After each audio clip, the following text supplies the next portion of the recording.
Hello guys, how you doing? Of course, it's Brother Mason here, and thank you so much for joining me. Thank you so much for taking much of your time to be watching my video. Today, I just want to tell you, I just want to remind you, yes, of course, it's so easy for us to be dejected. It's so easy for us to remind ourselves, constantly remind ourselves of the negativity. It's so easy for us to constantly telling us where everything is going wrong. It's so easy for us to be telling each other how bleak and how gloomy the future is. It's so easy for us to be telling each other how dark and horrible the future might look like. And it's so easy for us to judge ourselves of our past events, of the things that it might have happened in the past. And it's so easy for you to judge your present and your future based upon those aspects. I just want to tell you something. Sometimes we need to change our perception, because perception creates a reality. And when we talk about perception, we're talking about the power of thinking, because it is thinking, the mere fact, or the very essence, or the very fact of thinking is what creates, what takes form or shapes your events that happens in front of you. So let's get back to the point where you don't have to be thinking and worrying about whatever that it might have happened in the past. Put that as in our past chapter. Open a new page, a new leaf. A lot of people normally they get so much engulfed with the things that have happened in the past, and they've been thinking, you know what, whatever that happened in the past is what's going to determine my future. But you know what, that's a wrong approach to events in life, because every single person goes through different circumstances. Every single person goes through different journeys, and every single person that are on a different position of their marathon or their journey in life. Because really, what we call life is actually a marathon, and some people are faster runners, some people are slow, some people adapt to the situation or to the environment quicker than others. Other people, they just need to take time. And sometimes we might be thinking whatever that's or sometimes we would run our marathon with luggages as well, with the baggages that we can let go. Sometimes we've got these things that we're carrying in our back, and we are wondering, how come we're running so slow? How come we're not keeping up or keeping up pace with other people? It's simply because there's so many baggage that is on your shoulder, so much baggage that you are carrying. And sometimes, moreover, that baggage is not even yours. That baggage belonged to somebody else, and we're still carrying that. So not only are we carrying our own baggage, sometimes we carry somebody else's baggage, and we do not understand why and how come it's taking us long to be running this marathon. You know, that's what life is all about, ladies and gentlemen. Okay. I just want to tell you, everything comes from power of thinking. Everything comes from imagination. It is your thinking, your thought, that creates and shapes your reality. Even if you go back to those people who are religious, if you go back to the religious text, it says, in the beginning was the Word, and the Word was with God, and the Word was God. In the beginning was the Word. The Word is the thinking, and the Word was with God, because what you think is what you live, or what you think is what you create. And those are the fundamentals, principles of the law of attraction and the law of manifestation. What you think is what you create. If you thinking that, you know what, there's no way I'm gonna have a breakthrough. There is no way I'm gonna pass over. There's no way I'm gonna conquer whatever imaginary barriers or imaginary blockages that are in front of you. And you know what?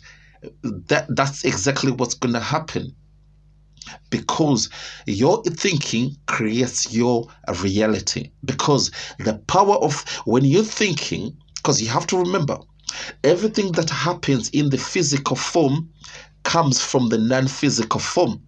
Everything that shapes up or takes form in the physical form comes from the non-material form.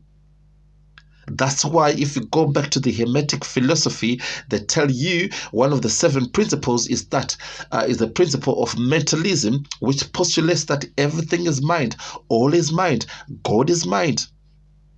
Everything is mind. Everything is energy. And you know very well, when you are thinking, you create form and archetypes in your thinking. And the more you think about these things, the more they take shape and the more they take form. And that's exactly how life does work. Sometimes we wonder, how come every single time you go through the same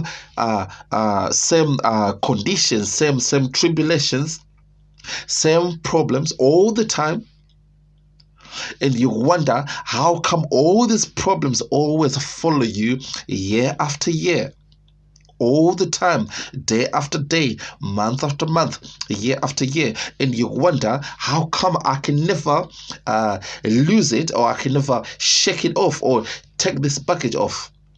Do you know what it is? It's because of your thinking. Change your thinking. Everything in reality is all about states of consciousness. So you can, and you've got the ability and the capability from moving from one state of consciousness to another. You do not have to be confined to that state of consciousness. Because sometimes, some of us, we lock ourselves in that one state of consciousness, and little do we know there is a billion, a trillion states of other consciousness outside of the consciousness that you are.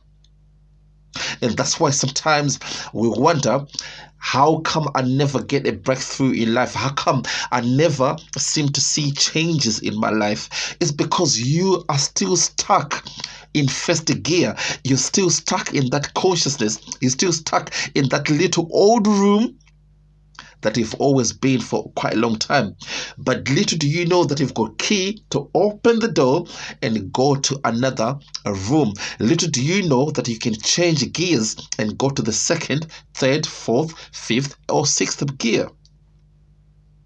You do not have to confine yourself to one environment. You do not need to confine yourself to one state of consciousness. In my Father's house, there are so many mansions. There is so many consciousness, states of consciousness in the universal realm. And what I have to understand is, we as human beings, we have been given our mind, and our mind actually help us for us to animate this physical body that we have. But sometimes, instead of using your mind to work for you, most of us, we subjugate and enslave ourselves to the state of our mind, and we follow what the mind does. And sometimes what the mind does is driven by the ego. And where does the ego comes from? The ego comes from the society. The ego comes from your upbringing.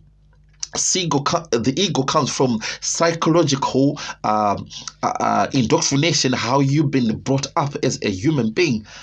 And some of the times we are stuck with what other people have described or have confined us into that situation. And there is no way out, because we have been actually self-imprisoned ourselves. And we do not understand how come opportunities never come my way? How come I never attract the things, new things in my life? I never attract new opportunities and new people and all the things that I want in my life. It's because you are actually blocking your own opportunity. You are actually blocking your own blessings. It's all about the mind, ladies and gentlemen. It's all about the power of the mind.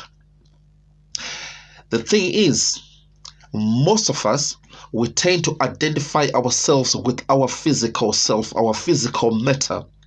This body is supposed to animate. Your mind is supposed to animate this body so that you can live according to the rules and the principles of this physical dimension.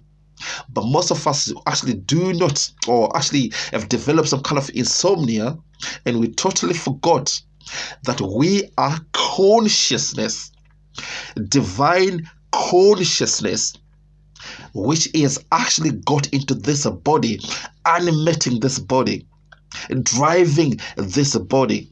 And this divine consciousness is within you. That's why if you go back even to the scriptures, they say the kingdom of God is within you. What does that mean? The kingdom of God is within you. What do you think that means? That means the divine power or the divine presence has become you, so that it can experience this reality in this physical dimension. You have to remember the divine spirit or the divine consciousness has got everything, but it wants to experience something it hasn't experienced before. And how do you experience something that you haven't experienced yourself? You experience something that you haven't experienced before by limiting yourself, by taking some of the aspects about you away from you.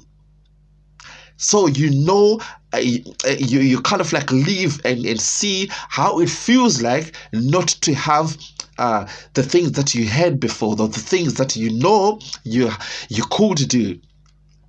That's a totally different experience.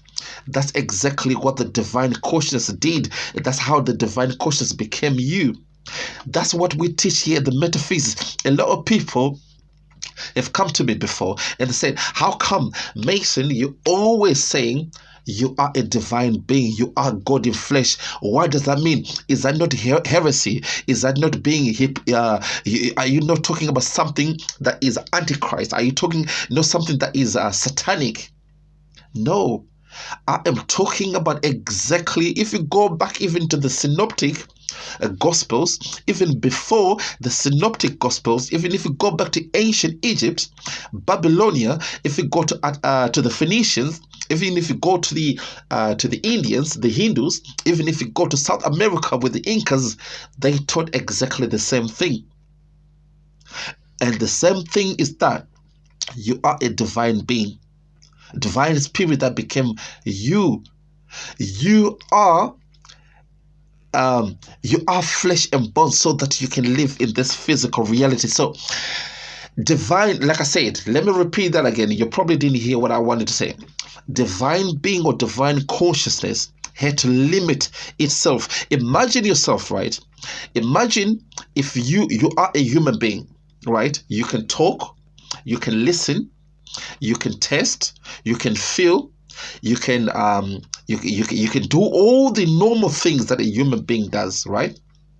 Imagine if you take away some of the things that makes you a human being and become an ant, or become a bird, become an animal. Obviously, the animal kingdom is totally different from the human kingdom. So imagine if you limit yourself to become an animal, and you know that you've got the potential, and you've got everything, but you decide for yourself to become an animal so that you can experience a different kind of reality. That's exactly how divine consciousness became you. Divine consciousness is perfect. Now the trick is, and the job is, you need to reciprocate the same love that divine consciousness gave to you. Because divine consciousness gave you unconditional love by becoming you. But you need to awaken and enlighten yourself and remember. That's the thing. The light switch that makes us remember who we are have been turned off or switched off.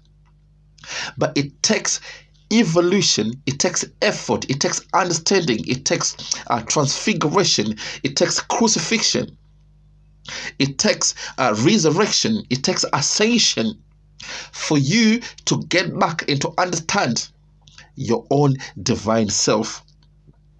That's what the whole story of Jesus is all about in the Bible. It's an esoteric, metaphorical story that was written in a certain way so that you can understand the underlying story behind the story. That's exactly what we talk about, ladies and gentlemen, all right? A lot of us, we have limited ourselves.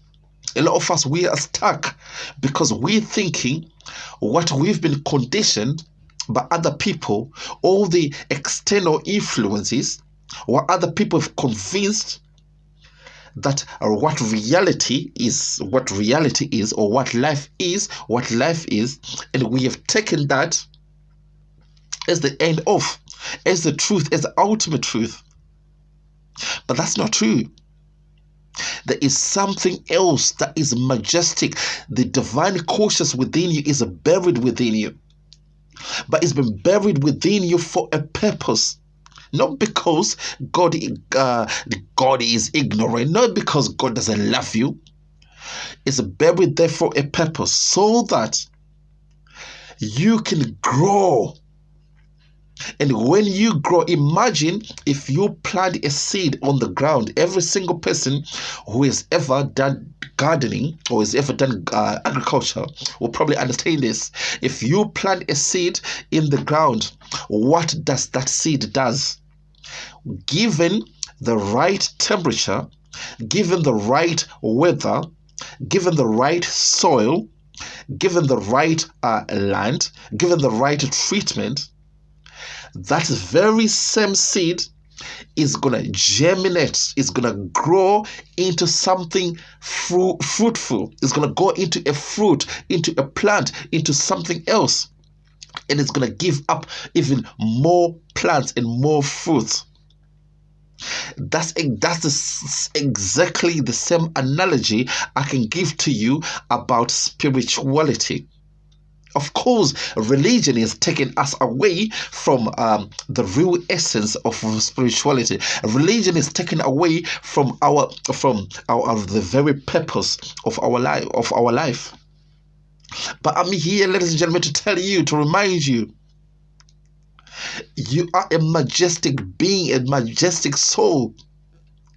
But what you need to do is turn on that light switch that has been turned off. Turn it on. And once you turn it on, by simply turning on, you have gone through transfiguration, crucifixion, resurrection, and ascension. These are the four basic principles or the four elements of evolution of man to become God.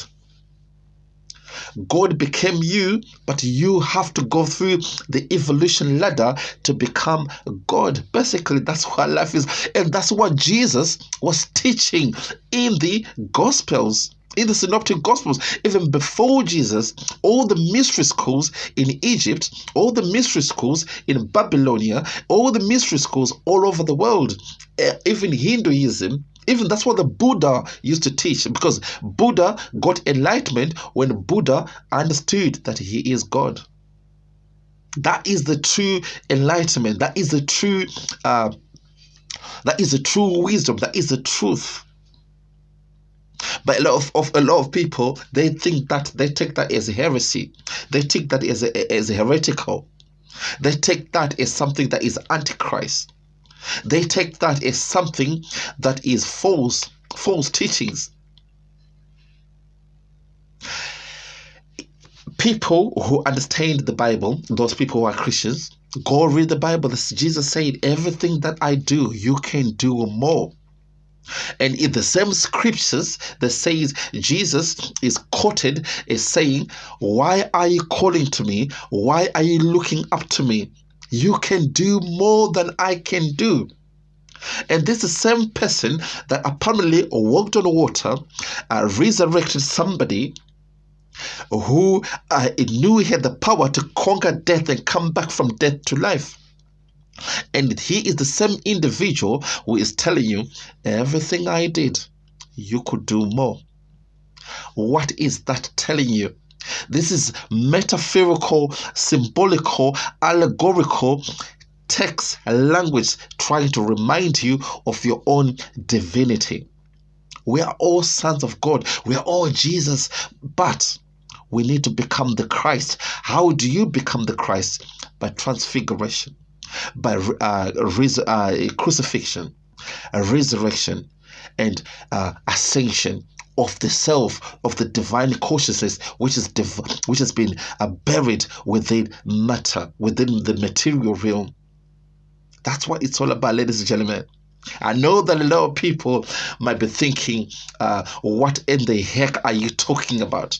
This is something that my pastor, this is something that I've never been alluded to or been open to.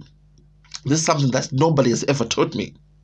Yes, this is why it was taught in mystery schools. This is why it was taught, it was written even in scriptures in esoteric language. This is why it was hidden knowledge. These are the hidden teachings, because you need to find the truth. The truth can't find you. You need to go and find it. And once the student is ready, the teacher is always there. The truth is always opened to those who are ready for understanding and receiving it. We can't just give away the truth to anybody until and unless you are ready and prepared and be open-minded. That's another thing as well, because a lot of people, we have actually closed our eyes, both our physical eyes and our inner eyes, and we do not understand the hidden teachings, the spiritual teachings. We are stuck with religion. We are stuck with external, exoteric language. That's why all the scriptures were written in 4 layers, in 3, 4, sometimes 5 layers. Because the underlying layer, you have to go and look for it. And that's why Jesus even taught in parables. Why do you think Jesus taught in parables? He's even quoted to be saying, I teach all the things in parables, but the real hidden meaning is for those that are ready to understand it and receive it. A lot of us, we do not understand that we've got the power. You can change your reality. You got the power to change anything that is happening to you. You've been granted, you've been given this authority. There is nothing that can block you. There is nothing that can stop you from attracting and manifesting anything. There is no external power outside of you. A lot of us, we think there's an external power outside of us we need to be talking to or pray to and all of that. This is where you all went wrong, because you do not understand your inner power, which is the kingdom of God, which is within you. But you need to, first of all, remember, turn the switch on. Yes, we've all created some kind of insomnia. Yes, we've totally forgotten our mightiness. Yes, we've all been engulfed and we all have been bamboozled with this matrix that we are facing, and we have identified ourselves with the matter. But what is matter? Matter is nothing else but energy that is vibrating at a low frequency. That's what matter is. Because everything is energy. The whole universe is electromagnetic. Everything is energy, but matter is what is vibrating at a low frequency. But you need to be vibrating at a higher frequency. And how do you do that?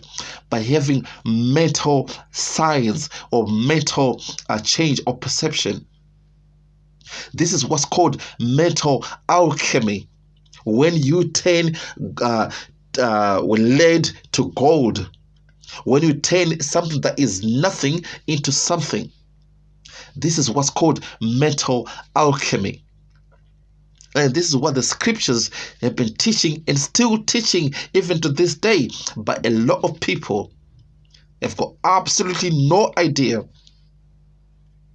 And they wonder why they are stuck in the same situation, same problem. And they never see no change in all of their life. They never see no change, none whatsoever. They're still stuck. And some people, they think, do you know what? I've been bewitched. There's bad omens. There's been some witchcraft that has been done, worked upon me.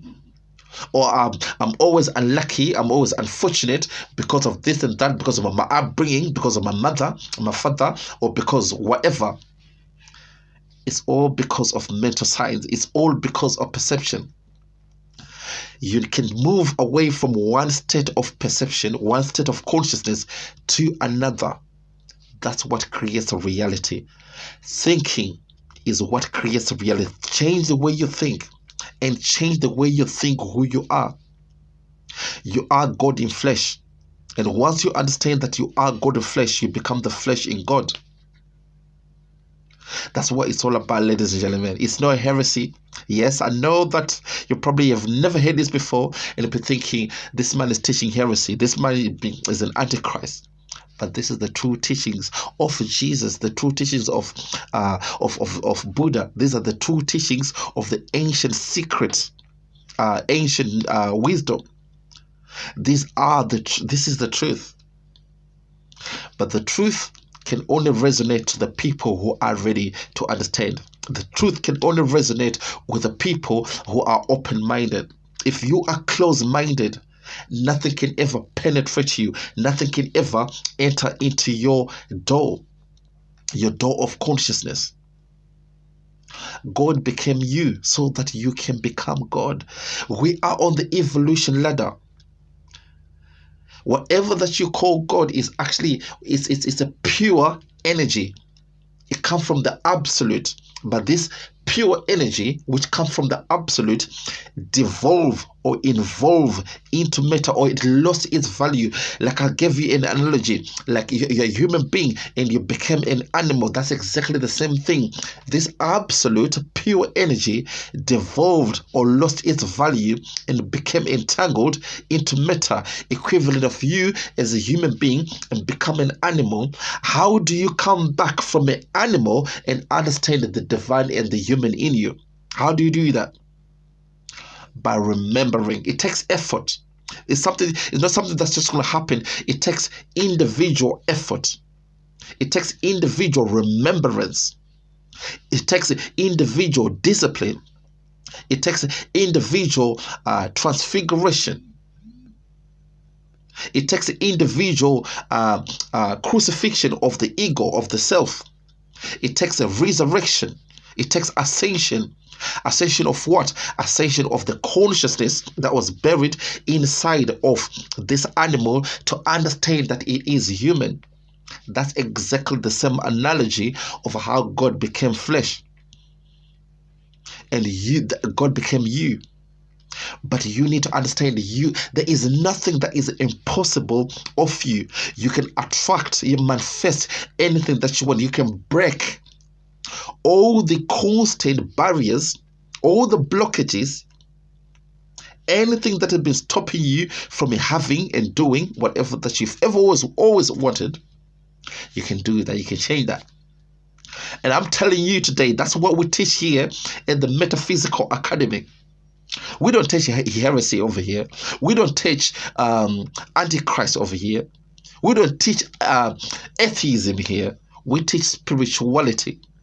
We don't teach religion over here. We never preach over here. We teach something that is a fundamental, something that was known, something that is the secret teachings of all ages, but that has been hidden deliberately, or that has been hidden on purpose, so that a student, you, when you're ready, you go and look for the truth. The truth is not going to come to you. You have to go and look for the truth. And you have to be able to take sacrifices, which means you have to be open-minded, which means you have to accept and be willing to learn something new. Take away the things that you've been indoctrinated into. Take away the things that you've been bamboozled with. Take away the things that you've always thought is truth, and accept something new. That's what it's all about. Ladies and gentlemen, hopefully this makes sense. Hopefully this is going to make a difference in somebody's life. And like I said, thank you so much for joining me. Thank you so much for supporting me. Thank you so much for watching all of my videos. Like I always say, good morning, good afternoon, good evening. And like I always say all the time, keep on smiling, okay? Because the world needs you. All right, bye-bye.